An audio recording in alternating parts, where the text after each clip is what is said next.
Comenzamos con el capítulo 1, los fundamentos de la química. La química es una ciencia muy importante en nuestra vida.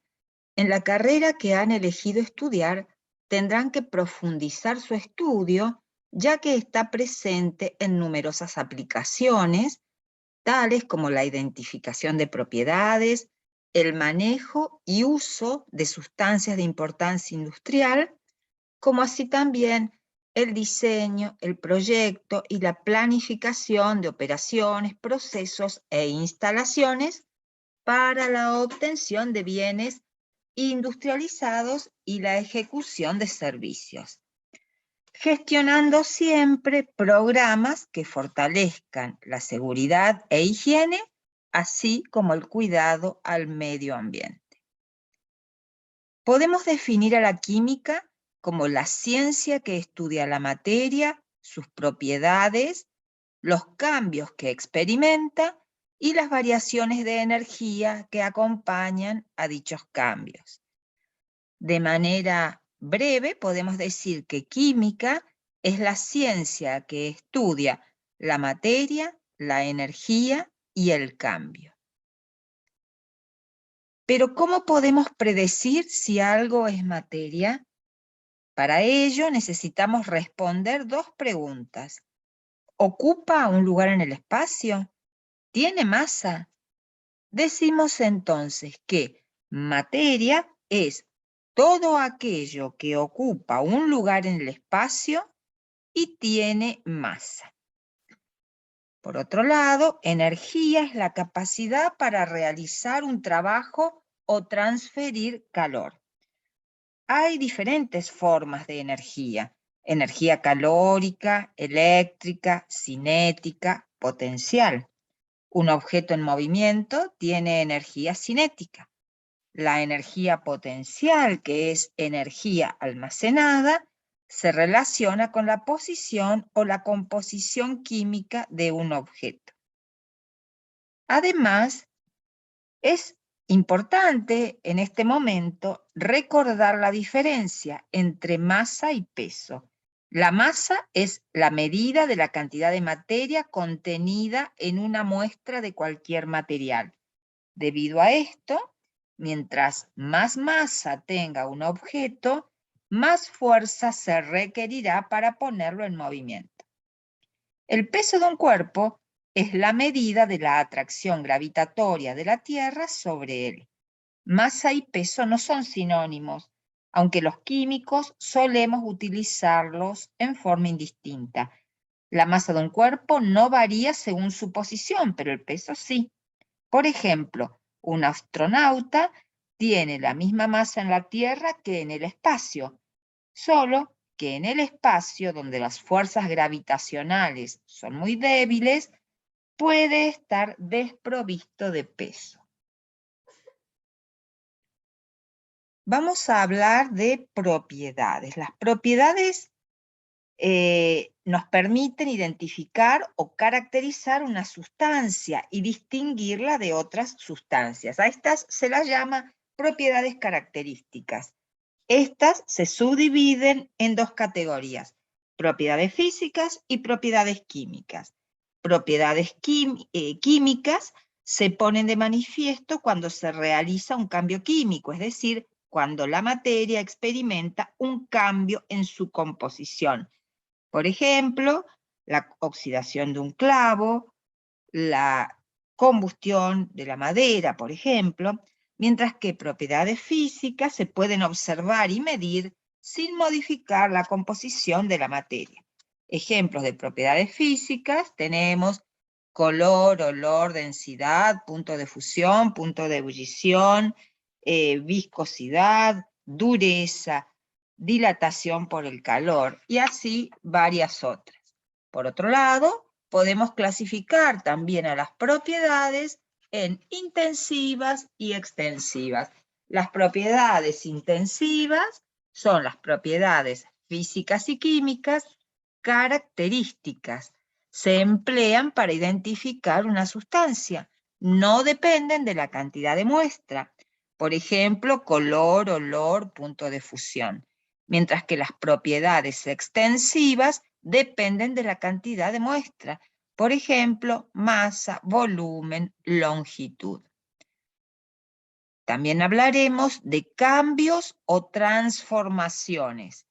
Cambios o transformaciones físicas son aquellos cambios que modifican algunas propiedades de la materia, pero no su composición química. Es decir, que las sustancias no se transforman en otras. Mientras que los cambios o transformaciones químicas, también llamadas reacciones químicas, modifican las propiedades de la sustancia de modo definitivo y permanente y por lo tanto su composición, transformándose en otra sustancia. Es decir, se forman sustancias diferentes de las que se encontraban inicialmente en el sistema. Aquí vemos, por ejemplo, la combustión del etanol para dar dióxido de carbono y agua. Esto es una transformación química. Por otro lado, de acuerdo a que al que el sistema absorba o ceda calor al medio ambiente, hablaremos de procesos endotérmicos cuando el sistema absorbe calor, por ejemplo, la fusión del hielo, mientras que un proceso exotérmico es aquel en el cual el sistema cede calor, por ejemplo, la combustión.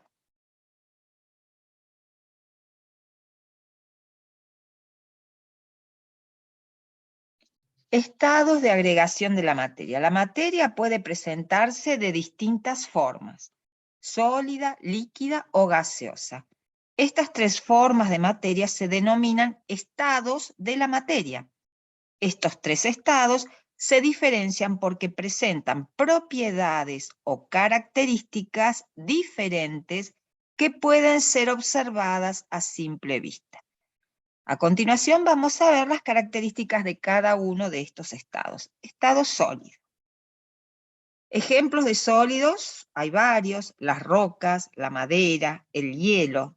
Estos son sólidos. ¿Qué características tienen? En el estado sólido las sustancias son rígidas y tienen formas definidas. Los sólidos se caracterizan por tener forma y volumen propios. Muchos son cristalinos. Las partículas, estrechamente empaquetadas en formaciones rígidas, se mantienen juntas por intensas fuerzas de atracción que superan a las fuerzas de repulsión. Además, son prácticamente incompresibles. En cuanto al estado líquido, los líquidos presentan volumen constante, pero no poseen forma propia. Adquieren la forma del recipiente que los contiene, con una superficie libre horizontal, excepto en el contacto con el sólido, que esa superficie libre horizontal está determinada por la acción de la gravedad. Hay un equilibrio entre fuerzas de repulsión y atracción. Los líquidos son difíciles de comprimir, fluyen con facilidad, difunden lentamente. Las partículas individuales están próximas entre sí y tienen libertad de movimiento. Por ejemplo, tenemos el agua, el alcohol, la nafta, el mercurio. Por último, el estado gaseoso. Los gases son mucho menos densos que los líquidos y los sólidos. No tienen forma ni volumen definidos, sino que ocupan el volumen del recipiente que los contiene. Se pueden comprimir e introducir en recipientes pequeños, pero también se expanden ocupando un volumen cada vez mayor y llenando totalmente el recipiente que los contiene. Ni los líquidos ni los sólidos pueden comprimirse de forma apreciable. Los gases pueden difundir, es decir, mezclarse con otros gases de manera de ocupar el espacio disponible. En el caso de los gases, las fuerzas de repulsión son mayores que las fuerzas de atracción. Las partículas, muy separadas unas de otras, e independientes. Por ejemplo, ejemplos de gases, tenemos el aire, el dióxido de carbono, el ozono. Las partículas individuales están muy separadas entre sí. A diferencia de los sólidos, los líquidos y los gases pueden fluir, es decir, desplazarse y ejercer presión sobre las paredes del recipiente que los contiene. Las propiedades de los tres estados pueden entenderse si tenemos en cuenta que el comportamiento de los mismos está regido por la relación entre las fuerzas de cohesión, es decir, fuerzas de atracción, y fuerzas de repulsión, que se hacen presentes entre las partículas que los forman. Las variaciones de las condiciones externas, presión, temperatura, producen cambios de estado que son transformaciones físicas que no afectan la identidad química. Aquí vemos entonces los diferentes nombres de los cambios de estado, el paso del estado sólido al estado gaseoso, sin pasar por el estado líquido, se denomina sublimación.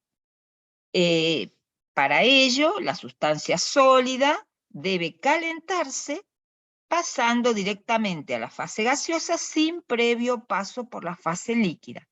El yodo sólido es un ejemplo de este tipo de sustancia, o la naftalina. Al calentar el sólido gris del yodo, sublima formando vapores de color violeta.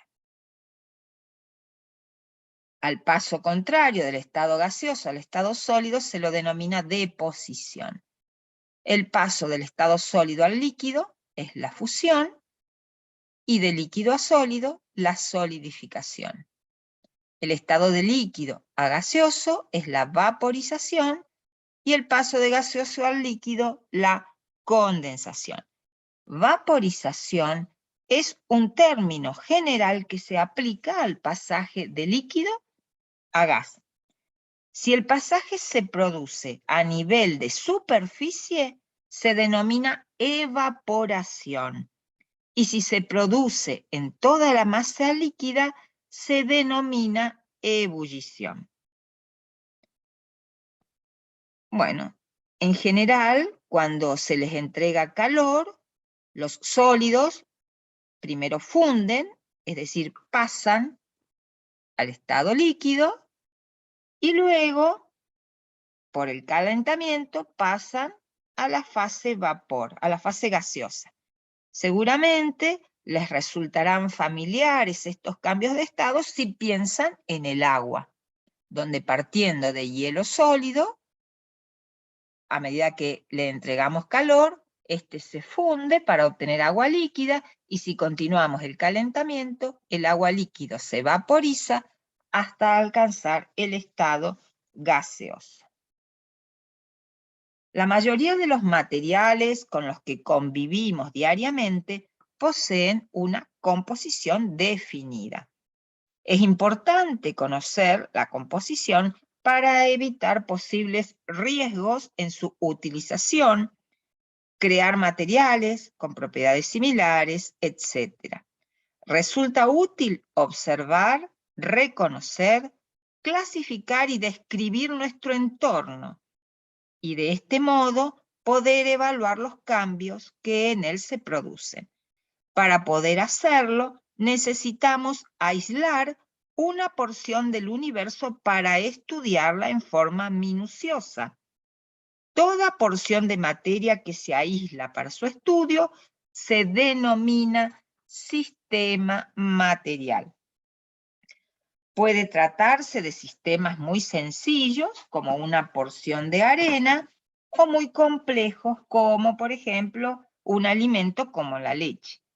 Todo lo que rodea al sistema material se denomina medio. Los sistemas pueden ser homogéneos o heterogéneos. Un sistema homogéneo es aquel que presenta las mismas propiedades intensivas en todas sus partes.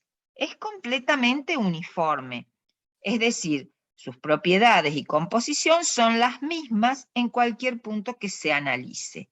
Presentan una sola fase, y una fase es una porción homogénea de materia. Como podemos clasificar a los sistemas homogéneos en sustancias puras, que pueden ser elementos o compuestos, y disoluciones. Las disoluciones son mezclas homogéneas de dos o más sustancias. Por otro lado, un sistema heterogéneo es aquel formado por dos o más porciones diferentes, separadas por superficies definidas llamadas interfaces, a través de las cuales las propiedades cambian bruscamente. Cada porción homogénea del sistema constituye una fase. Un sistema heterogéneo, por lo tanto, presenta dos o más fases. Tenemos como ejemplos de sistemas heterogéneos el granito, la mica, el cuarzo, una mezcla de agua y aceite o agua con hielo.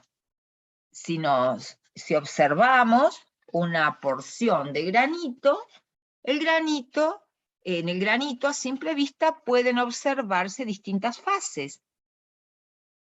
Por otro lado, si hablamos de una mezcla de agua y aceite, otro sistema heterogéneo, sabemos que se estratifica de acuerdo a las densidades de los componentes de cada fase. En la parte superior del frasco se encuentra el aceite, por ser este menos denso que el agua, la cual se encuentra en la capa inferior. Aquí vemos entonces un resumen de la clasificación de los sistemas materiales en homogéneos y heterogéneos. Como dijimos, los sistemas homogéneos tienen la misma composición y las mismas propiedades en cualquier porción de los mismos. Ejemplo de sistemas homogéneos es, por ejemplo, el aire, que es una mezcla de oxígeno y de nitrógeno, o un gas disuelto en el agua, por ejemplo, el oxígeno disuelto en el agua de un río. Los sistemas heterogéneos presentan distinta composición y propiedades en las diferentes partes del mismo. Por ejemplo, sólidos en suspensión en un gas, o pueden ser también sólidos en suspensión en un líquido. Una sustancia pura es una forma de materia homogénea, de composición uniforme e invariable, y cuyas propiedades físicas y químicas son idénticas, sea cual sea su procedencia. De esta manera, por ejemplo, el agua pura, ¿sí? Es la misma, o sea, las sustancias puras se identifican por sus propiedades características. Tienen propiedades físicas constantes independientemente del método de preparación de las mismas. Por ejemplo, el agua pura, ya sea que se destile el agua del mar, se tome el agua pura de un manantial o se obtenga en una reacción química por unión del hidrógeno y del oxígeno, siempre tendrá una densidad de 1000 kilogramos por metro cúbico, su punto de fusión a una atmósfera de presión es 0 grados Celsius y su punto de ebullición a la misma presión es de 100 grados Celsius. Por otro lado, las sustancias pueden clasificarse a su vez, las sustancias puras, en elementos y en compuestos. Si una sustancia no puede descomponerse en otras más simples, se denomina elemento o sustancia elemental. Los elementos son los constituyentes elementales de toda la materia. Por otro lado, bueno, para representar los elementos utilizamos un conjunto de símbolos. En la actualidad hay más de 112 tipos de elementos, de los cuales 90 son de origen natural y los restantes han sido sintetizados en el laboratorio. Bueno, por otro lado, entonces decíamos que para representar los elementos utilizamos símbolos. Estos símbolos, a su vez, se utilizan en fórmulas para representar a las distintas sustancias. Los símbolos de los elementos se escriben con la primera letra, siempre en mayúscula, del nombre latino del elemento, y si hubiese una segunda letra, esta se coloca en minúscula.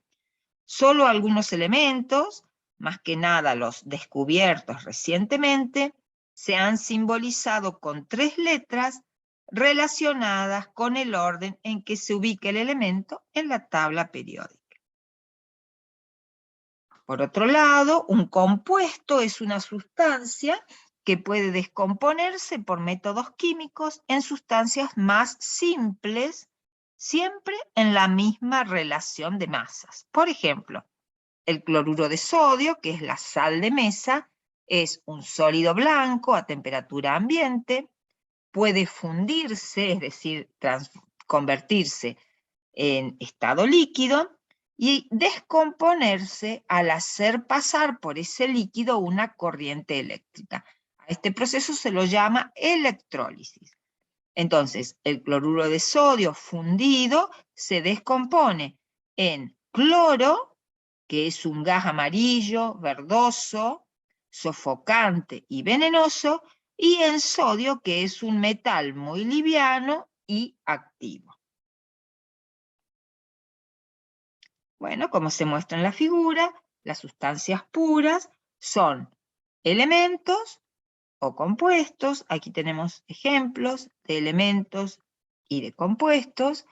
Los compuestos pueden descomponerse en sus elementos constituyentes mediante cambios de naturaleza química, o los elementos convertirse en compuestos también mediante cambios químicos. Por su parte, las mezclas pueden ser homogéneas, también llamadas soluciones, o heterogéneas. Y aquí tenemos entonces ejemplos de cada tipo de mezcla. Vamos a ver los métodos de separación de mezclas. Para mezclas homogéneas tenemos principalmente cristalización y destilación. La cristalización es un procedimiento que se emplea para separar mezclas homogéneas de un sólido disuelto en un líquido. Esta técnica consiste en hacer que cristalice un soluto sólido con objeto de separarlo del disolvente en el que está disuelto.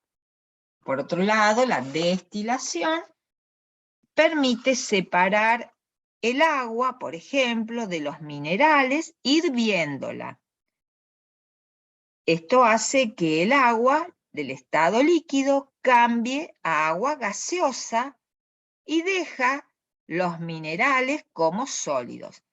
Si esta agua gaseosa se recolecta y se enfría, se condensa a agua pura. Este proceso de separación se llama destilación. Cuando se realiza la destilación del agua salada, se cambia el agua del estado líquido al gaseoso y luego se vuelve nuevamente al estado líquido. Estas variaciones de estado son ejemplos de cambios físicos. Por otro lado, tenemos métodos de separación de mezclas heterogéneas. En el caso de mezclas sólido-líquido, podemos usar algunos de estos procedimientos. Filtración. Se puede separar la arena del agua por filtración sencilla. Se vierte la mezcla en un entramado, como un papel de filtro, el cual permite que el líquido pase a través suyo y deja el sólido retenido en el papel de filtro. Otro método es la sedimentación. Las partículas sólidas de una suspensión, más densas que el fluido, se separan de este por la acción de la gravedad. O la centrifugación. Se utiliza para aislar o concentrar partículas suspendidas en un líquido aprovechando la diferente velocidad de desplazamiento según su forma, su tamaño o peso, al ser sometidas a una fuerza centrífuga. Mezclas sólido-líquido. Podemos separarlas por separación magnética. Este método consiste en acercar un imán a la mezcla a fin de generar un campo magnético que atraiga al compuesto ferroso, dejando solamente al material no ferroso en el contenedor. Un ejemplo es una mezcla de azufre mezclado con limaduras de hierro. La tamización consiste en pasar una mezcla de partículas de diferentes tamaños por un tamiz, criba o colador. La disolución es un método que permite separar los componentes de una mezcla aprovechando su diferente solubilidad en distintos disolventes. Este método puede usarse en combinación con algún otro, como la cristalización, porque ciertos disolventes son más fáciles de evaporar que otros. En lo que hace a mezclas líquido-líquido, podemos utilizar decantación. Se separan líquidos que no se pueden mezclar y tienen densidades diferentes. El líquido más denso se acumula en la parte inferior del sistema. En el laboratorio se utiliza un embudo de decantación. En un sistema formado por agua y aceite, por ejemplo, el agua, al ser más densa, se encuentra en la parte inferior del embudo y se separa del aceite abriendo una llave de paso de forma controlada. Y por último, la centrifugación para líquidos no miscibles es un método de separación basado en la fuerza centrífuga. Para terminar, vamos a referirnos a algunos ejemplos de sistemas en los que resulta más difícil darse cuenta si son heterogéneos o no. Por ejemplo, la leche parece homogénea a simple vista. Sin embargo, cuando se observa mediante un microscopio óptico, se ven las gotas de grasa diferenciadas del suero. Por lo tanto, es un sistema heterogéneo. A este sistema se lo denomina sistema coloidal o coloide. Entonces, vamos a ver las propiedades que hacen diferentes o que permiten diferenciar a soluciones, coloides y suspensiones. Entonces, una solución, en lo que hace a tamaño de partícula, las soluciones son aquellas que tienen partículas de menores tamaños. Los coloides tienen un tamaño un poco mayor y las suspensiones son aquellas en las cuales las partículas tienen tamaños superiores a los 1000 nanómetros. Entonces, a los coloides, también llamadas dispersiones coloidales, están formadas por una fase dispersante que sería similar al solvente de la solución y una o más fases dispersas que son similares al soluto de la solución.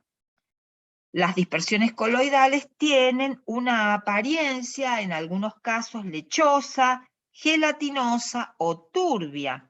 Incluso las que parecen transparentes muestran la trayectoria de un haz de luz que atraviesa la dispersión. A esto se lo denomina efecto Tyndall. Las partículas dispersas presentan un movimiento errático en zigzag y a este efecto se lo denomina movimiento browniano.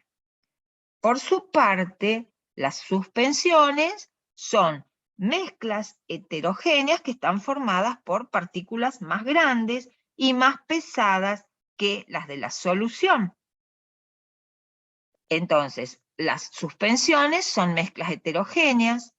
De las dispersiones coloidales, no es indefinido decir si son sistemas homogéneos o heterogéneos, mientras que las soluciones son sistemas homogéneos. Por su parte, los componentes de la suspensión pueden asentarse cuando se los deja reposar. y pueden separarse los componentes por medio de filtración o por medio de diálisis, empleando membranas. Un ejemplo sería, no sé, una solución, o sea, cloruro de sodio, una salmuera de sal, una solución de cloruro de sodio en agua, es un sistema homogéneo constituido por una única fase, que no se asientan estas partículas al reposar la solución, no puede separarse por filtración y no puede separarse por diálisis. Mientras que, cuando hablamos de suspensión, podemos poner como ejemplo almidón en agua. Se forman dos fases, se separan sus componentes al reposar, sedimentan. Entonces, podemos decir acerca de las suspensiones que presentan las siguientes características. Sus partículas son mayores que las partículas de las soluciones y de los sistemas coloidales. Este mayor tamaño permite observarlas a simple vista. Las partículas se sedimentan si se deja la suspensión en reposo.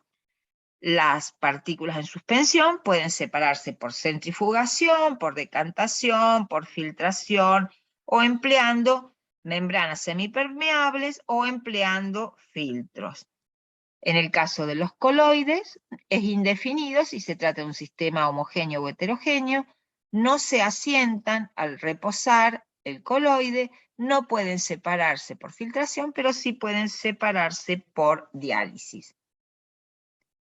Bueno, y aquí tenemos diferentes tipos de dispersiones coloidales, donde tenemos, entonces, la fase dispersa, que sería la partícula, la que hace las veces de soluto en una solución, bueno, es esta, la fase dispersa. Y a esta otra, el medio, se lo llama fase dispersante, que es similar al solvente en una solución. Y aquí vemos distintos ejemplos de dispersiones coloidales.